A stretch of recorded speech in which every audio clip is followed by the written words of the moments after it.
దళపతి విజయ్ అభిమానులు ఎంతగానో ఎదురుచూసిన biggest update రానే వచ్చింది. తమిళనాడు ముఖ్యమంత్రి హీరో విజయ్ నటిస్తున్న ఆఖరి చిత్రం జననాయగన్ ఎట్టకేలకు సెన్సార్ అడ్డంకులను దాటేసింది. నిజానికి సంక్రాంతికే రావాల్సిన ఈ సినిమా ఎందుకు లేట్ అయింది? సెన్సార్ బోర్డు ఈ సినిమాకి ఏ సర్టిఫికెట్ ఇచ్చింది?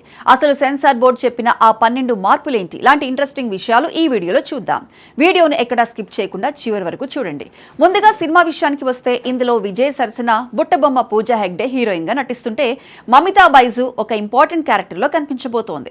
వాస్తవానికి ఈ సినిమా ఈ ఏడాది సంక్రాంతికే రిలీజ్ కావాల్సింది. కానీ సినిమాలోని కొన్ని పొలిటికల్ సెన్సిటివ్ అంశాల వల్ల సెన్సార్ బోర్డు అభ్యంతరాలు వ్యక్తం చేయడంతో రిలీజ్ కి బ్రేక్ పడింది. ఎట్టకేలకు ఇప్పుడు ఆ సమస్యలన్నీ క్లియర్ అయ్యాయి. తాజాగా సెన్సార్ బోర్డు ఈ సినిమాకు ఏ సర్టిఫికెట్ జారీ చేసింది. ఇక్కడే ఒక క్రేజీ ఫ్యాక్ట్ ఏంటంటే విజయ్ కెరీర్ లో వచ్చిన 69 సినిమాల్లో ఒక సినిమాకి ఏ సర్టిఫికెట్ రావడం ఇదే తొలిసారి.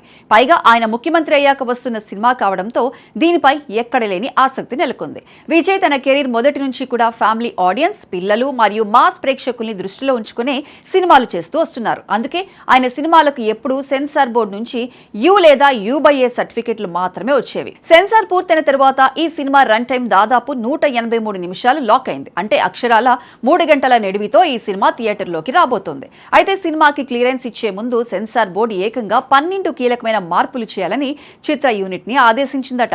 ఆ కట్స్ అండ్ మ్యూట్స్ ఏంటో ఇప్పుడు చూద్దాం. విజయ్ నేతృత్వంలోని రాజకీయ పార్టీ అయిన తమిళగ వెట్రి కళగం ప్రస్తావన ఉన్న డైలాగ్స్ అన్నిటినీ సినిమా నుంచి తొలగించాలి. అంబేద్కర్ చట్టమని వచ్చే డైలాగ్ ను టీవీకే చట్టంగా మార్చాలి. ఒక బుక్ కవర్ మీద అంబేద్కర్ ఉన్న విజువల్స్ ను కూడా సవరించాలి. సినిమాలో భారత జాతీయ జెండా కింద పడుతున్నట్లు ఉన్న ఒక ఇంపార్టెంట్ షాట్ ను పూర్తిగా తీసేయాలి. డైలాగ్స్ లో రంగనాథర్ ఓం అనే పదాలతో పాటు ఆపరేషన్ మేలుహా వివరణలో వచ్చే న్యూ ఇండియా అనే పదాన్ని మ్యూట్ చేయాలి. ఒక చిన్నారిని తగలబెడుతున్నట్లు ఉన్న చాలా వైలెంట్ విజువల్స్ ను తొలగించి వేరే విజువల్స్ తో రీప్లేస్ చేయాలి. సినిమాలో వాడిన షీలారాణి అనే పేరు ఎక్కడ వచ్చినా సరే దాన్ని మార్చాలి. సద్దాం హుసేన్ ఉరితీతకు సంబంధించిన డైలాగ్ ను కూడా మ్యూట్ లేదా రీప్లేస్ చేయాలి. వీటితో పాటు ఇంకొన్ని సీన్స్ లో వచ్చే అభ్యంతరకరమైన పదాలను మ్యూట్ చేయాలని సెన్సార్ సూచించింది. ఈ మార్పులన్నీ చేసిన తర్వాత సినిమాను ఈ నెలాఖరున ఆడియన్స్ ముందుకు తీసుకురావడానికి మేకర్స్ సన్నాహాలు చేస్తున్నారు.